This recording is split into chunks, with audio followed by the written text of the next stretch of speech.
Բարի լույս հարգելի հեռուստադիտողներ, բարի լույս Սուրեն, մենք Լիբանանում ենք, Բեյրութում եւ այս պահին ուղևորվում ենք ուր Հայաստանի դեսպանատուն Մեր տուն, մեր տարածք, Հայաստանի տարածք ենք գնում եւ ում ենք բացահայտելու այնտեղ։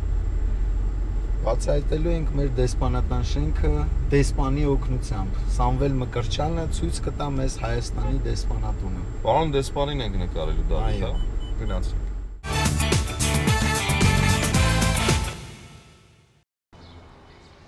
Բարև ձեզ։ Հայկական երկրորդ հեռուստալիքն է, չէին սպասում հարթումը։ Կարելի է։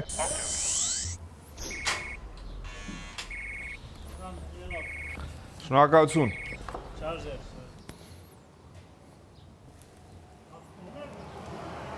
Բարև ձեզ։ Բարև ձեզ։ Հայկական երկրորդ հեռուստալիքն է, չէին սպասում հարթումը։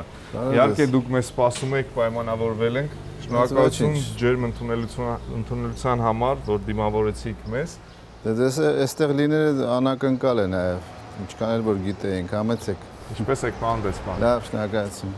Նախ եւ առաջ խոսենք մեր դեսպանատան շենքի մասին, հա, սա ինչ շենք է եւ որտեղ ենք մենք գտնվում։ Շենքը գտնվում է Բեյրութը մեծ հասկացություն է եւ բաղկացած է մի քանի առանձին վարչական միավորներից։ Այս թաղամասը կոչվում է Մթայլեբ, որի հարևանությամբ է նաև այլ առավել բարեկեցիկ թաղամասերը, վարչական միավորները Բեյրութի, եւ այս շենքը այս շրջանում հողատարածքը ձեռք է բերել հայկական համայնքը իր միջոցներով, քանի որ Լիբանանի հայ համայնքը մշտապես երազել է տեսնել անկախ եւ ազատ Հայաստան եւ մեր անկախությունից հետո համայնքային կառույցները եւ առանձին բարերարներ համարել են, որ հատկապես Լիբանանում եւ Բեյրութում անկախ Հայաստանը պիտի ունենա շատ ներկայանալի դեսպանություն եւ այդ նպատակով Փառքաստում մեր դեսպանությունը այդպեսին է այստեղ։ Այո, մեր դեսպանությունը այդպեսին է եւ ձեռք է բերվել այս հողատարածքը այն ժամանակ 90-ականներին եւ լրիվ նոր կառուցվել այս շենքը հատուկ դեսպանության նպատակով, դեսպանատանը հյուրընկալելու նպատակով։ Շենքը իրականում հայ բարեգործական ընդհանուր միության սեփականությունն է, բայց տրված է Հայաստանի Հանրապետության դեսպանատանը անհատույց վարձակալության եւ սկսած 98 թվականից, երբ եղել է դեսպանության պաշտոնական բացումը, ծառայում է այդ նպատակով։ Դեսպանատունը երկու ֆունկցիա է իրականացնում։ Երկու ֆունկցիա է իրականացնում, առաջինը դա որ այն ծառայողական շենք է եւ այստեղ մենք ընդունում ենք քաղաքացիներին եւ նաև դեսպանատանը տեղակայված են հատուկ այդ նպատակով ի սկզբանե ստեղծվել են նաև բնակելի բնակարաններ եւ պիտի դες ցույց տամ մի բան նայեք մեր կրյան, մեր այգու կրյան, մի քանի կրյաներ ունենք այստեղ, որտեղ մեր այս փոքր պարտեզում բնակվում են իրենք։ Եթե ճիշտ հասկացամ, մեր դիվանագետները նաև ապրում են այս շենքում։ Այո, մեր դիվանագետները այստեղ ապրում են եւ այս պահին դեսպանատան անձնակազմը բաղկացած է 4 դիվանագետներից, ներառյալ նաև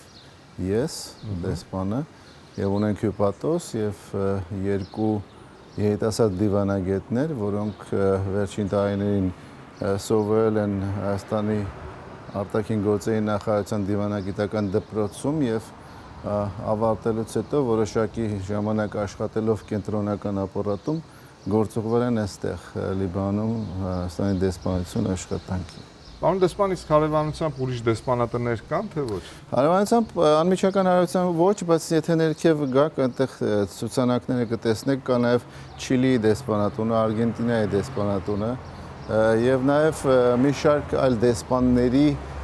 նստավայրեր, որոնք նրանք վարձակալում են կամ նրանց պետական սեփականություն է հանդիսանում եւ այդտեղ նրանք բնակվում են, որտեղ այս թաղամասերը լավ թաղամասեր են համարվում եւ այստեղ ուրիշ բաներ չկան, բացի բնակելի շենքերից, նաեւ այսպեսի դիվանագիտական Ապահով է պաշտպանված է դեսպանատունը։ Դեսպանատունը պաշտպանված է այնքանով, որքանով որ հնարավոր է, դուք տեսնում եք այս զինվորներ տեսանք դուրսը։ Այև Լիբանանի կառավարության կողմից հատկացվում են հատուկ ներքին անվտանգության ծառայության աշխատակիցներ, որոնք 24 ժամյա հերթապահություն են իրականացնում այստեղ եւ լինելով մեր հանգամանքից նաեւ այդ զինվորների երկուսը այս պահին հայազգի են, ովքեր որ ծառայում են Լիբանանյան անվտանգության ուժերում, ներքին անվտանգության ուժերում եւ գործուղվել են Հայաստանի դեսպանության պահպանման նպատակով։ Շոկ է, կարող ենք ներս գնալ։ Եթե ուզում եք սա բացատրեմ ձեզ, այստեղ առանձին հյուպատոսական բաժինն է, որը անմիջականորեն իր առանձին մուտքով ամենօրյա աշխատանքային շաբաթվա ընթացքում մի քանի ժամ ընդունում է եւ Հայաստանի քաղաքացիներին եւ լիբանանցիներին, Հայաստանի քաղաքացիներին տրամադրելու անհրաժեշտ տեղեկանքներ եւ նաեւ մեզանում շատ են դիմումները Հայաստանի քաղաքացիություն ձեռք բերելու, որովհետեւ լիբանանցիների մի զգալի զանգված, հատված փորձում է իրականացնել իրեն տրված այդ իրավունքը եւ ստանալ երկրորդ քաղաքացիությունը, Հայաստանի Հանրապետության քաղաքացիություն։ Կան նաև հյուպատոսական բնույթի այլ տեղեկանքներ կամ լիազորագրեր տրամադրելու դիմումներ։ Իսկ Լիբանանի քաղաքացիներին ինչի համար են դիմում։ Լիբանանի քաղաքացիները դիմում են վիզա ստանալու, Հայաստանի մուտքի արտոնագիր ստանալու։ Սահմանում չեն ստանում Հայաստանի Հանրապետության։ Կարող են, նրանք ունեն այդ իրավունքը եւս, բայց նաև ովքեր որ ուզում են նախորոք ունենալ դա,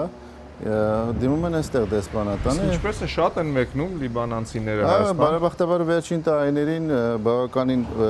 հոսքը զբոսաշրջիկների դեպի Հայաստան մեծացել է։ Ինչի հետ է կապված։ Հայաստանի նաև մեր աշխատանքի եւ մեր զբոսաշրջային ընկերությունների աշխատանքի հետ կապված Հայաստանը փորձում ենք ներկայացնել եւ դնել նաև լիբանանցիների համար քարտեզի վրա որպես տուրիստական վայր, որը նրանց գրավում է իր գեղեցիկ բնությամբ, իր մշակութային հուշարձաններով եւ նաեւ բավականին մատչելի է туриզմը Հայաստանում։ Այո, մատչելի է համեմատած Բեյրութի գների հետ, լիբանանցիների համար համեցեք խնդրեմ։ Հասկանում այդպիսի տենդենց կա, մեկ անգամ երբ որ լիբանանցին դիմում է, երկրորդ, երրորդ, չորրորդ անգամ էլ դիմում, սիրում է Հայաստանը։ Այո, որը արդեն շատ խրախուսել է եւ նոր զարգացում է, որովհետեւ մեկ անգամյա այցելությամբ դա բավարար չէ զբոսաշրջությունը զարգացնելու համար, քանի որ Հայաստանը գրավում է նրանց եւ նաեւ արդեն որոշ լիբանանյան ընկերություններ եւ մեր տեղացի հայամայնքի անդամներն են այդպիսի ուղևորություններ կազմակերպում, խմբեր տարբեր ձևավորելով եւ մեկ շաբաթյա կամ տասօրյա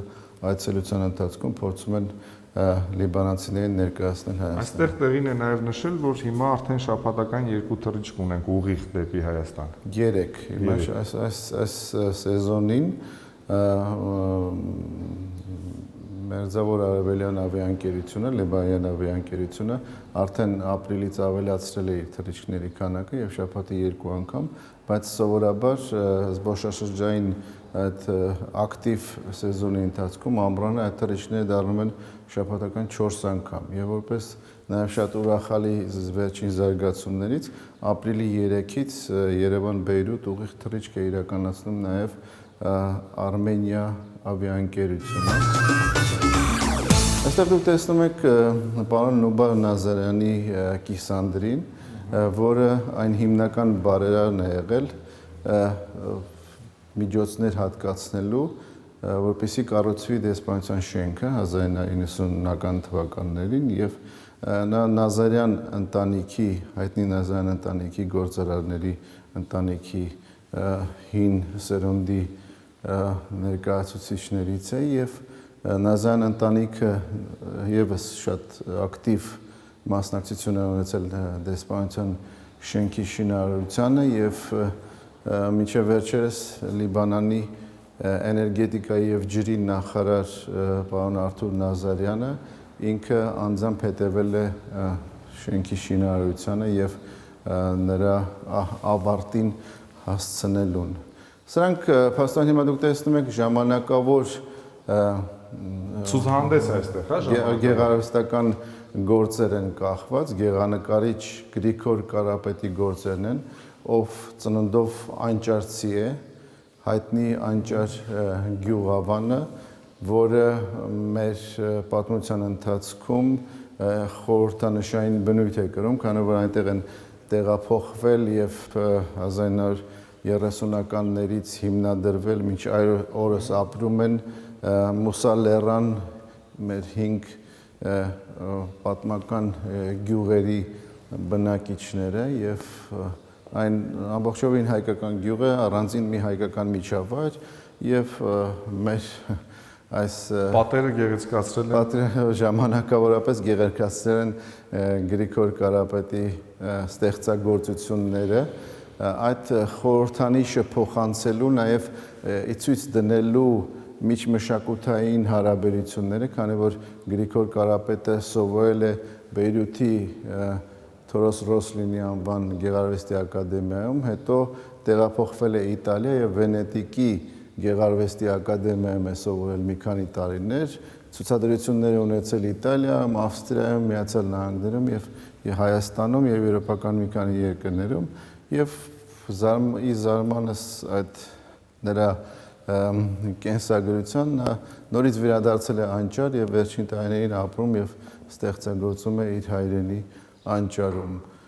Ցուցադրությունը, որը մայիսի 4-ին էր, անցավ շատ հաջող, ներկային բոլոր դեսպանները ոչ, ցուցահանդեսը համատեղ էր Իտալիայի դեսպանի հետ միասին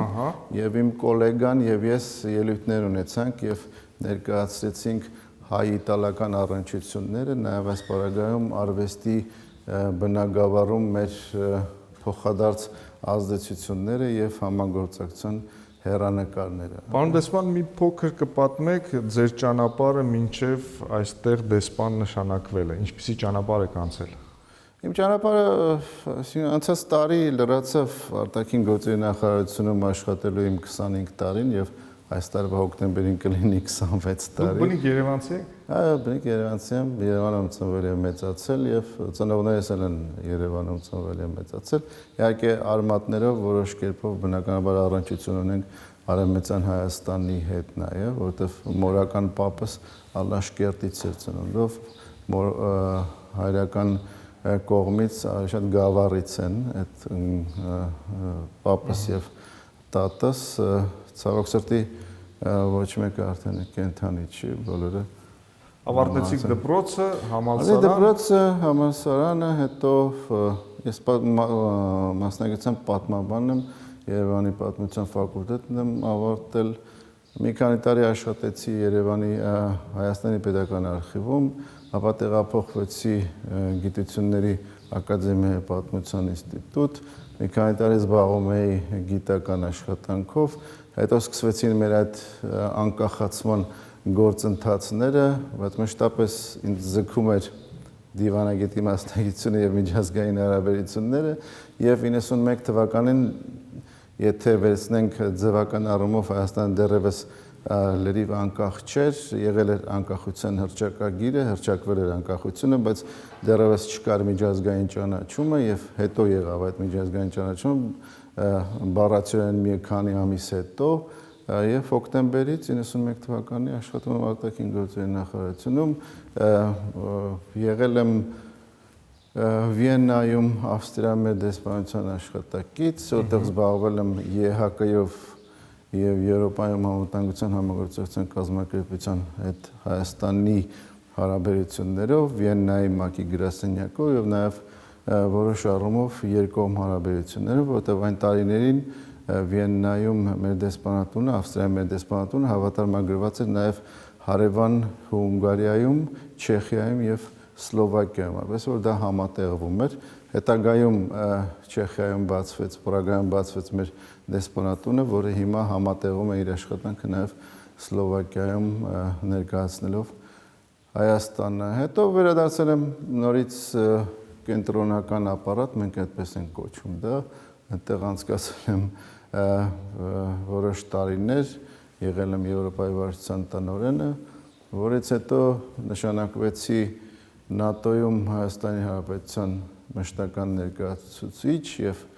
6 տարի պաշտոնը վարելով կրկին վերադարձա Հայաստան, անցկացրի եւս 5 տարի կենտրոնական ապարատում եւ արդեն 1 տարի եւ մի ամսից մի փոքր ավելի է, որ այստեղ Բեյրութում եմ եւ Իսկ մինչև Բեյրութում դեսպան նշանակվելը երբևէ եղել եք Լիբանանում։ Ոչ, երբևէ չի եղել, բայց բնականաբար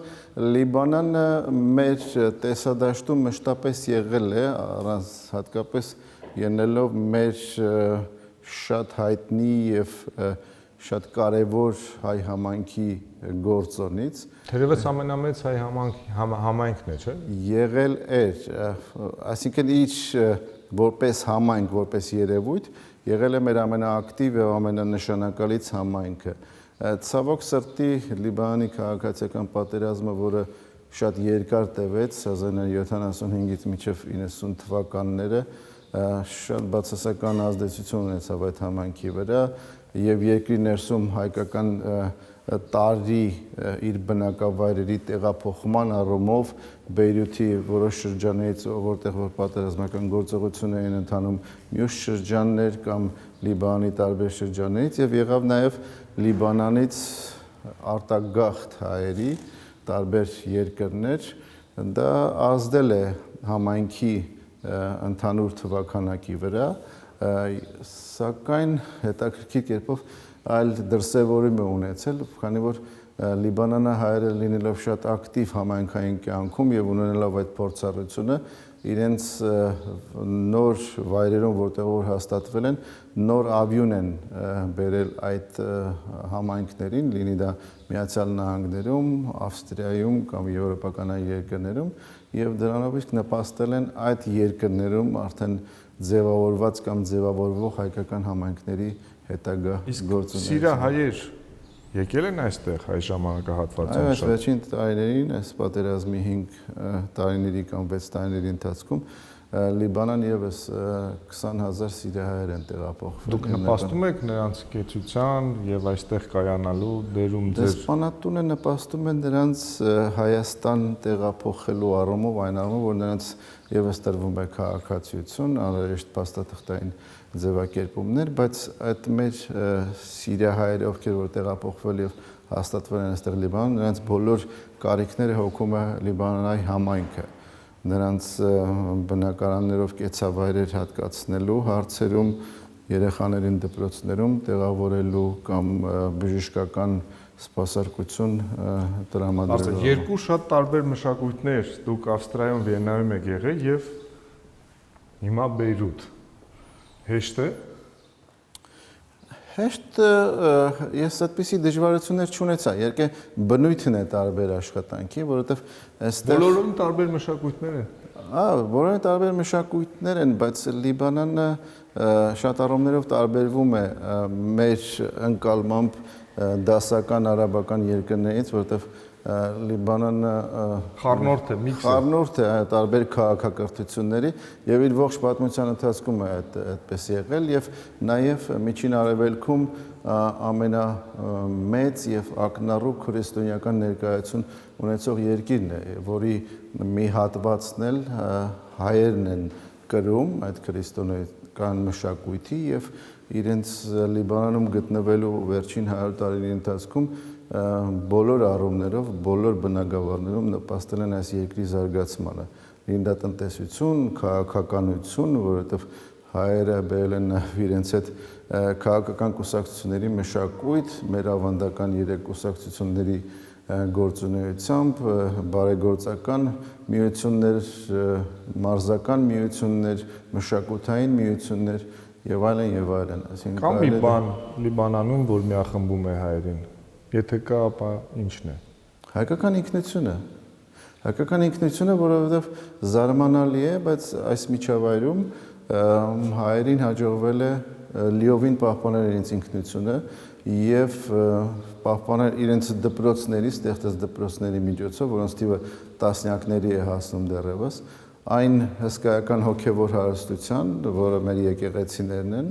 եւ նաեւ չպետք է մոռանալ, որ մեր 3 հարանվանությունները կրոնական, հայ առաքելական եկեղեցին, հայ կաթողիկ եկեղեցին եւ հայ ավետարանչական եկեղեցու այստեղ հիմնական կենտրոնն է նաեւ Բեյրութը, որտեղ այստեղ է նաեւ Սիսի կաթողիկոսությունը։ Այո։ Պարոն դեսպան, թերևս Միացյալ Նահանգներում Լոս Անջելեսում կարելի է տեսնել փողոցներում հայերեն տառերով ցուցանակներ, դրոշներ եւ Լիբանանը, Բեյրութը մասնավորապես լեցուն է հայկական դրոշով եւ հայկական պաստառներով, հայկական տառերով, հայկական շենքերով։ Լիբանանցուն դա չի նյարդայնացնում, ռասիստական դրսևորումներ կան թե ոչ։ Չեմ կարծում, որ այդպիսի բաներ կան, որովհետեւ Լիբանանը ինքը համայնքային կառուցվածք ունի այս պետությունը եւ 18 համայնքներ կան այս երկրում, որոնց իրավունքները եւ պարտականությունները ամրագրված են երկրի սահմանադրության մեջ եւ իհարկե հայկական համայնքը 7 հիմնական համայնքների շրջանակներում է եւ Լիբանանի, այսինքն յուրօրինակ լինելը հենց դրանում է կայացնում։ Դրա այդ համայնքային կառույցը, որ յուրաքանչյուր համայնքին տրվել է լիարժեք իրավունք եւ արտոնություն պահպանելու իր ինքնությունը, բայց նաեւ չմոռանալու առաջին հերթին, որ նա այդ համայնքի կամ որևէ քաղաքացի, առաջին Լիբանանի քաղաքացի է, բայց նաեւ կարող է պահպանել լիովին իր ինքնությունը եւ այդ առումով թերևս հայերին ամենաշատն է հաջողվել, ինչպես ասեք, որովհետեւ չեք տեսնի այդքան Հայաստանի Հանրապետության դրոշներ եւ հայկական բոլոր միջոցառումների ընթացքում նախընչում է Լիբանանի օրհներգը, ապա եւ Հայաստանի Հանրապետության օրհներգը։ Եվ նաեւ բազմաթիվ հայկական հաստատություններ, դպրոցներ կամ կառույցներ ունեն իրենց սեփական օրհներգները, որոնք էլի հայերենով հնչում են եւ ներկայացվում են։ Շարունակենք, պարոն դեսպան։ Շարունակենք, խնդրեմ։ Դեպի ուր են գնում։ Դեպի իմ աշխատասենյակը։ Շատ լավ։ Այստեղից իջնում ենք գետնահարկ, մեր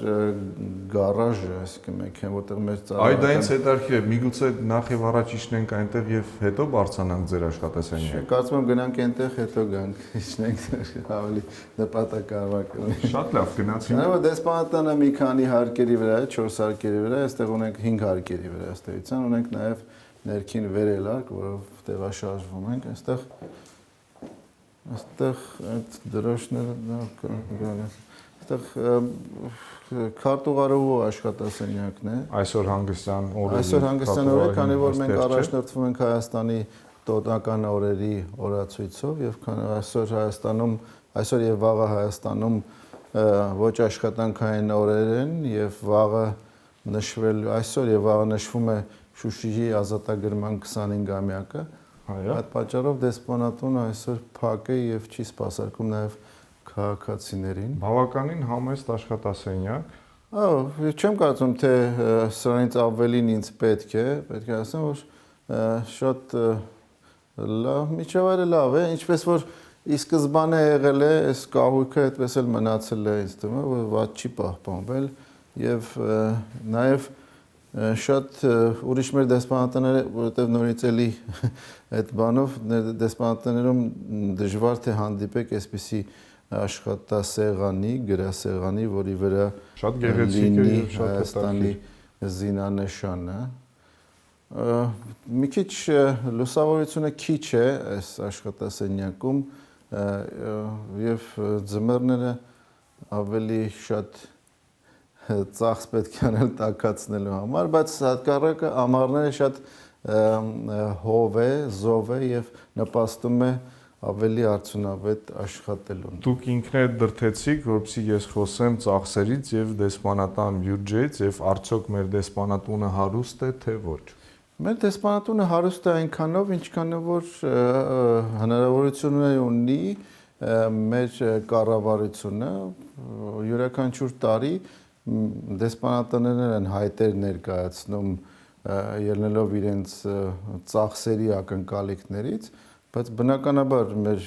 բյուջեն պլանավորվում է այնպես, որ պիտի բոլորին արվեն հատկացումներ եւ մեզ տրվում է այնքան, որ հնարավորություն է տալիս իրականացնել մեր առօրյա աշխատանքները եւ դրանք կոչվում են պահպանման ծախսեր եւ այդ պահպանման ծախսերի շրջանակներում մենք կարողանում ենք իրականացնել մեր միջոցառումներ։ Իհարկե Լիբանանում Հայաստանյան դեսպանատունը թերևս շատ ավելի լավ վիճակում է այն առումով, որովհետև բազմաթիվ միջոցառումներ մենք իրականացնում ենք մեր հայ համայնքի կառույցների հետ համագործակցությամբ եւ դա շատ լուրջ կերպով ավելի դյուրացնում է մեր աշխատանքը։ Պարոն դեսպան, մենք ունենք հայ նախարարներ, հայ գործունյաներ, գեներալներ, նրանք որևէ կերպ օգնում են դեսպանատանը։ Դեսպանատանը բոլորն են օգնում իրենց հնարավորությունները, այսինքն օգնությունը ոչ միայն ֆինանսական օգնությունն է, այլ եթե մեր հայ համայնքի ներկայացուցիչները, ովքեր ժամանակին պաշտոններ են զբաղեցնել կամ հիմա են զբաղեցնում, ինձ համար դեսպանության աշխատակիցների համար Լիբանանի պաշտոնատարների դռներ են բացում, իրենց անձնական հարաբերություններով օգնում են մեզ կապեր հաստատել, որը նպաստում է Հայաստանի եւ Լիբանանի հարաբերությունների զարգացմանը, միանշանակ դա շատ մեծ աջակցություն է եւ օգնություն է։ Պարոն դեսպան, դուք ազատ ժամանակ ունենում եք։ Ազատ ժամանակ փորձում եմ ունենալ, բայց անկեղծ ասեմ, որ նախկին իմ օտարերկրյա պաշտոնավարություններում այդ ազատ ժամանակը շատ ավելին էր, իսկ այստեղ քանի որ մեր դա Ինչով եք զբաղվում, երբ որ ազատ ժամանակ եք ունենում։ Երբ որ ազատ ժամանակ եմ ունենում, փորձում եմ քայլել, որովհետև առողջության համար դա կարևոր է։ Կարևոր է եւ նաեւ Լիբանանը տեսնել, որովհետև Լիբանանը շատ այսինքն մի տարուց ավելի ինչպես ասեցի ես այստեղ եմ, բայց միայն անցած շաբաթ հաջողվեց 2.5 ժամ մեքենայով ճանապարհ կտրել եւ հասնել Աստծո մայրիների անտառը, դա շատ հազարամյակների պատմություն ունեցող անտառ է, որը Լիբանան մայրին մի քանի տասնյակ անգամ հիշատակվում է Աստվածաշնչում եւ դա երկրի խորհրդանիշն է դրոշի վրա է եւ այդ մայրիների անտառները շատ ավելին են եղել նախկինում, բայց ցավոք սրտի կարծեմ մահապատիժ է, չէ՞, եթե այդ ծառը գտրել։ Այո, բայց հիմա փորձում են նաեւ այլ շրջաններում վերականգնել այդ մայրու տարածքները եւ դրանք շատ փայտը շատ արժեքավոր է եղել եւ ժամանակին դրանցից նավեր են շինել եւ նաեւ օգտագործել են որպես երկաթուղու այդ փայտյա հենասյուներ, բայց շատ գեղեցիկ է այդ անտառը, այդտեղ է նաեւ Բշարե հարևանության Բշարե քաղաքն է, որտեղ ծնվել է շատ հայտնի լիբանանցի բանաստեղծ Ջբրան Խալիլ Ջբրանը, որի կիսանդրին իմջալեց կա նաև Երևանում, քանի որ նա առնչություններ ունեցել նաև հայերի հետ եւ խոսել է նաև հայկական ցեղասպանության մասին եւ նրա թանգարանում այդ քաղաքում կա նաև Աստված Հիսուս Քրիստոսի պատկերով մի տպագիր գոբելենատիպ նկար, որի վրա հայերեն տառերով նախադասություններ կան եւ նա դա պահել է միշտ իր հետ։ Պարոն դեսպան, ձեր աշխատասենյակում կա ինչ-որ մի հետաքրքիր բան, ինչը մեզ ցույց կտաք։ Կամ մի քանի հետաքրքիր։ Սա նոր է, տեսնում եք, դա մեր նոր Արմենիա ավիաընկերության բանն է, խորհրդանիշն է, որը առաջին թռիչքի եւ այդ մեկնարկային այդ միջոցառման ընթացքում այսպիսի մի քանի նվերներ տրվեցին մյուսներին։ Սա շատ հետաքրքիր է, պահում եմ այստեղ, որտեղ անցած տարի ես այցելեցի Մեսրոպյան վարժարան եւ այստեղ վարժարանները սկսում են մսուրից եւ մանկապարտեզից եւ այդ հրաշալի երեխաներն էին պատրաստել սա, ինձ նվեր տվեցին եւ սա էլ այդ այցելության հետ կապված արձանագրումն է այդ փաստի, նայել էլի աշակերտների պատրաստած ձեռքով պատրաստած նվերներ, որը այստեղ մնացածը գրքեր են փոքր գրադարանի առումով շատ գրքեր եմ ստանում մեր հայրենակիցներից եւ նաեւ լիբանանցիներից, ովքեր որ տարբեր թեմաներով են գրում, սա օրինակ վերջերս տեղի ունեցավ Ռուբեն Աֆշարյանի երկհատորանոց բացառիկ ուսումնասիրությունն է, որը նվիրված է 1922 թվականից մինչև 2017 թվականը Լիբանանի խորհրդարանի հայ ազգի պատգամավորների գործունեությանը։ Իհարկե դա նրանով չի սահմանափակվում, նա բնականաբար ընդհանուր համատեքստում անդրադառնում է նաև խորհրդարանի գործունեությանը եւ նաև լիբանանցի անդամներին եւ այսպիսի ուսումնասիրություններ մինչ այժմ չի եղել Լիբանանի պատմության ընթացքում եւ շատ գնահատվում է հենց լիբանանցիների կողմից եւ խորհրդարանի ղեկավարության կողմից։ Պարոն դեսպան, ո՞րն է ձեր սիրելի հեքիաթը։ Իմ սիրելի հեքիաթը Քաջ Նազարը։ Գնանք առաջ, քայլենք։ Գնանք։ Դեպի ուր են գնում։ Քաջ Նազարը, որտեղ շատ երևակայություն կա Քաջ Նազարի մեջ։ Եթե ուզում եք մեր գարաժը տեսնել, Այո, հետաքրքիր ինչ մեքենաներ ունենք, որովհետև դեսպանատները պետք է ունենան ներկայանալի մեքենաներ, որի վրա երկրի դրոշն է։ դեսպանատները պետք է ունենան այնքան մեքենաները, որոնց իրենց բյուջեն կարող է թույլ տալ գնելու եւ ապա պահպանելու, որովհետեւ մեքենան գնելը մի խնդիր է, ապա այն պահպանելը մեկ այլ խնդիր է, որը մենք փորձում ենք անել։ Ահա։ Սա մեր Դեսպանատան ավտոտնակն է։ Ավտոտնակն է ստորգետնյա, որի վերևում էլ այդ պարտեզն է դուք տեսաք, սա դեսպանի սպասարկող մեքենան է։ Սա է, այո, սա է եւ սև գույնի չի եւ Mercedes չի։ Ֆաստորեն։ Պարոն դեսպան, ես չէի սպասում, պարոն դեսպան։ Դե ես մենք մեծ մեքենա շքեղ պիտի ունենանք։ Ես դրանից ես միշտ առաջնորդվել եմ այն սկզբունքով, այստեղ Լիբանում շատ նրբանկատ մի խնդիր կա, թե միջոցառումների ընթացքում ով որտեղ պիտի նստի, ով առաջին շարքում, ով մեքենայով եք, ինչ կոստյումով եք։ Մեքենայով չէ, այդքան ինչքան որ այդ նստելու պահն է շատ նրբազգաց խնդիր։ Ես բոլորին ասում եմ, որ ոչ թե տեղն է կարևոր, այլ անձն է այդ տեղը կարևոր դարձնում։ Այնպես որ մեքենայի մոդելից կամ նրա արժեքից չեմ կարծում թե կարծիք կկազմեն երկրի մասին, քանի որ ես կարծում եմ շատ հարուստ եւ շատ բարերարներ, հարուստ մարդիկ, գործարարներ դիտում են մեր հարթումը եւ հուսով եմ մոտ ապագայում մեր դեսպանատանը մի շքեղ մեքենա կնվիրեն։ Դա իմ ցանկությունն է։ Դա ձեր ցանկությունն է։ Այսքան այստեղ գնանք վերև։ Գնանք։ Պարոն դեսպան, որտեղ է ձեր ընտանիքը։ Իմ ընտանիքը փաստորեն այս պահին բաժանված է, ես այստեղ կնոջս հետ եմ, դուստրս սովորում է Վիեննայում, Վիեննայի համալսարանում իրավունքի ֆակուլտետում, իրավաբանական, ինչպես մենք ենք ասում, իսկ որդիս Երևանում է, սովորում է Երևանի համալսարանի ֆիզիկայի ֆակուլտետում, ընտրել է միջուկային ֆիզիկա մասնագիտությունը եւ կարծում եմ բավականին հաջող կերպով զբաղվում է այդ թեմայով ուսումնառությամբ։ Սա ինչ սենյակ է։ Սա նախկինում եղել է գրադարանը դեսպանության։ Բարև ձեզ։ Բարև ձեզ։ Բայց քանի որ անցած տարի դեսպանության անձնակազմը համալրվել է եւս մեկ հաստիկով, Վլադիմիր Պողոսյանը, Բարև ձեզ,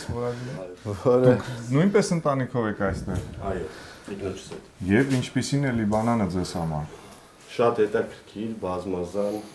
միշտ կարող ենք ցանկացած օր սովորել մշակույթը, համայնքները, կրոնական բոլոր հավանությունները շատ բազմազբաղ եւ բազմազան։ Իսկ ինչ դժվարություններ կան հայ երիտասարդ տղամարդու համար Լիբանանում։ Եթե կան Դժվարություններ գրեթե չկան, բոլոր դժվարությունները հաղթահարելի են։ Եթե ունես կամք, եթե ունես ցանկություն աշխատելու,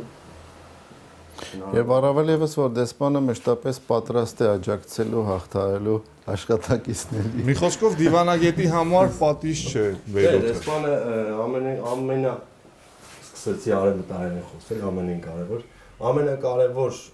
գործունեության մեջ դիվանագետի առանցքը ասեն, թե ուղղությունը դա է, որ դեսպանը պետք է միշտ ամուր թիկունքի պես դիվանագետի կողքին լինի։ Փառք Աստծո, մեր դեսպանությունում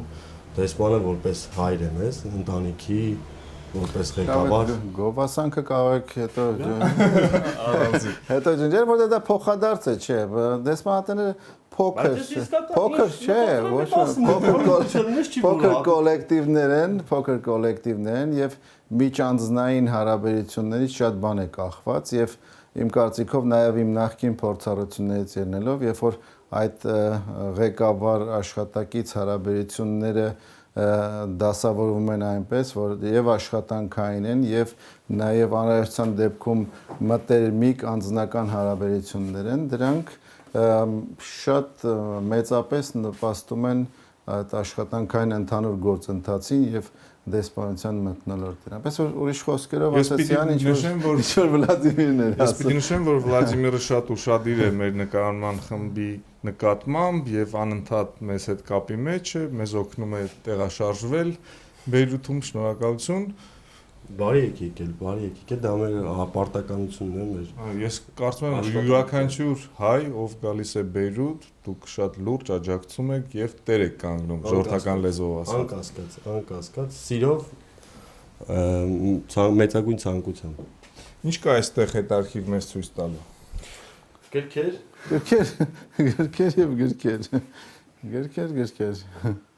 Աշխատասենյակը ընդհանուր Բեյրութի հատակագիծը վերևից նկարված բնական հատակագիծը, բնականաբար Հայաստանի եւ Ղարաբաղի քարտեզները։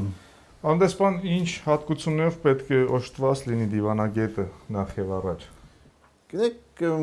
էմոցիոնալ չլինի, հա, երևի։ Հաճախ թյուր պատկերացում կա դեսպանների կամ դիվանագետների վերաբերյալ, որտեղ դեսպանները կամ դիվանագետները առաջին սովորական մարդիկ են, օժտված բոլոր նույն հատկանիշներով։ Բայց նրանց տեսնելով են ազգի մասին եւ հայի մասին կարծիք կազմում են հենց նրանց հետ շփվելուց։ Բայց նաեւ իմ անձնական կարծիքն է, կարող է շատերը համաձայն չլինեն, բայց իմ կարծիքով հիմնական բնորոշիչ գծերը պետք է լինեն մտահորիզոնի լայնությունը եւ երբեք չպետք է դադարել սովորելուց, նաեւ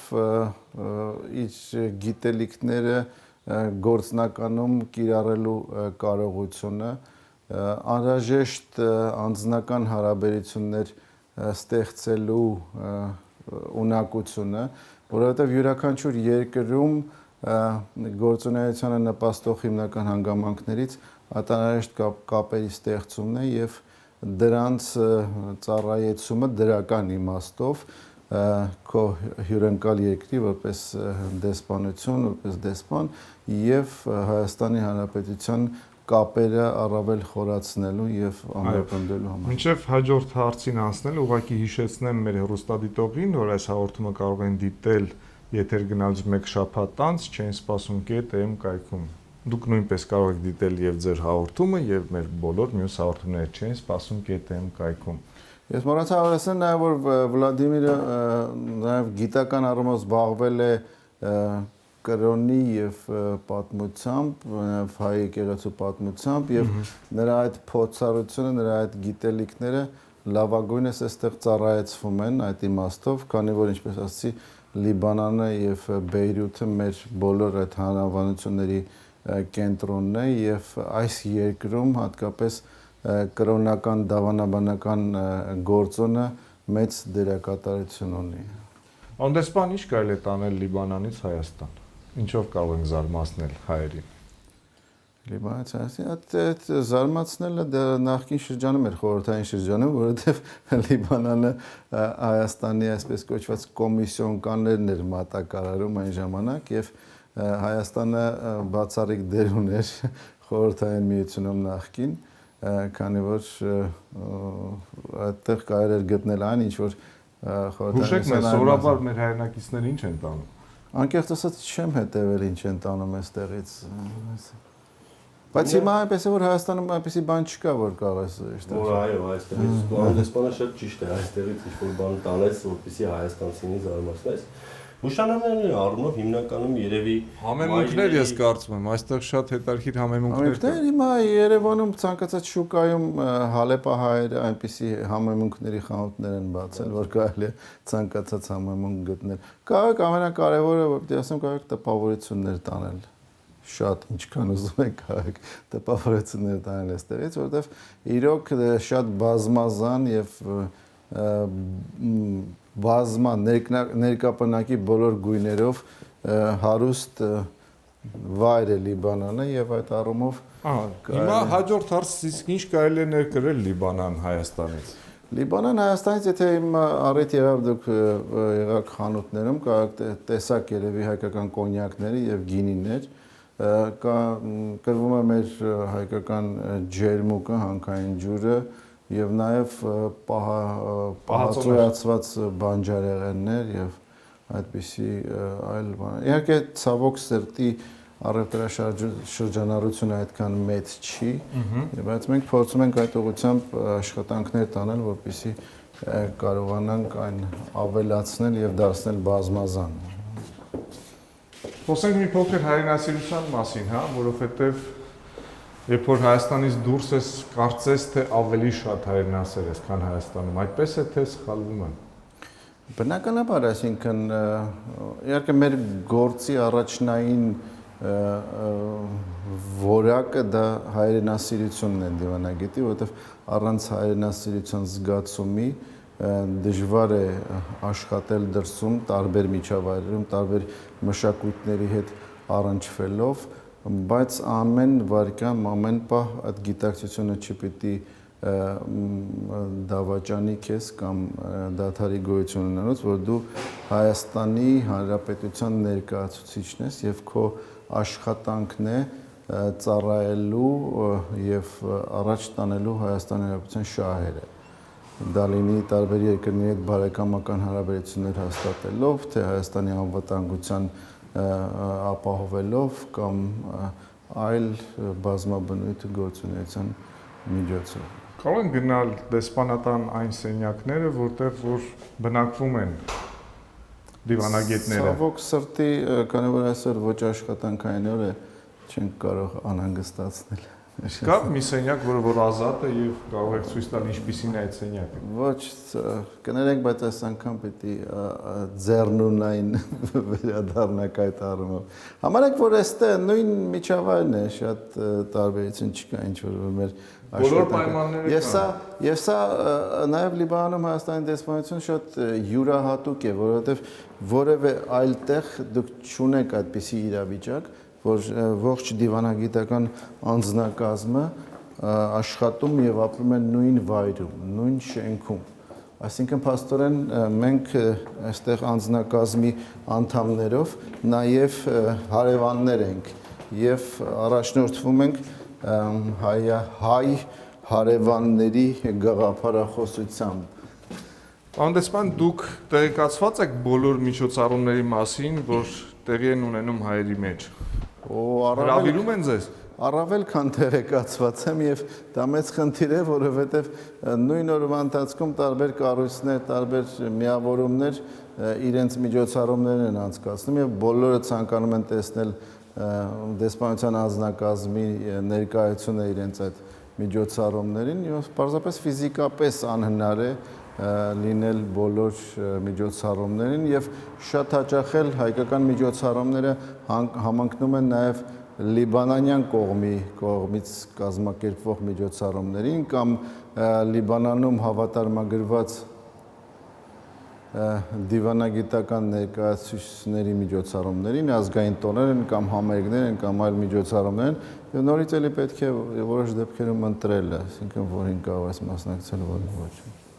Թերևս վերջին հարցը, դեսպանի կյանքը հետաքրքիր է Լիբանանում։ Շատ հետաքրքիր է, որովհետեւ ասում եմ, այդ սոցիալական ակտիվությունը իմ նախորդ երկու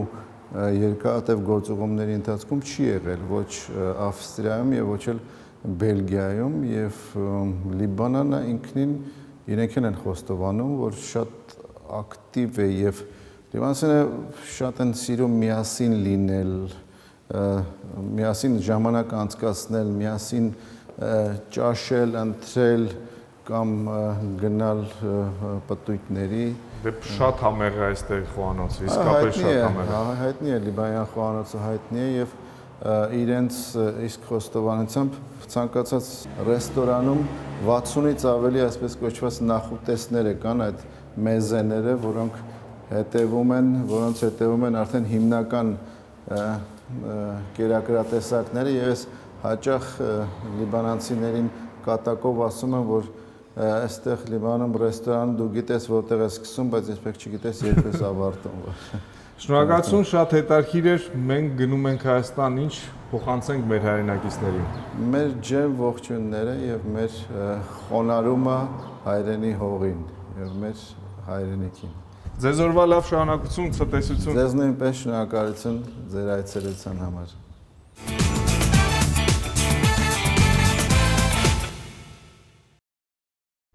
Դավիթ, Այո, ճողման մեջ են կրկին։ ինչ արած։ Տպավորիչ էր, չէ՞, մեր դեսպանատունը եւ դեսպանը։ Այո, դեսպանը բավականին լավ դիվանագետ էր։ Այո։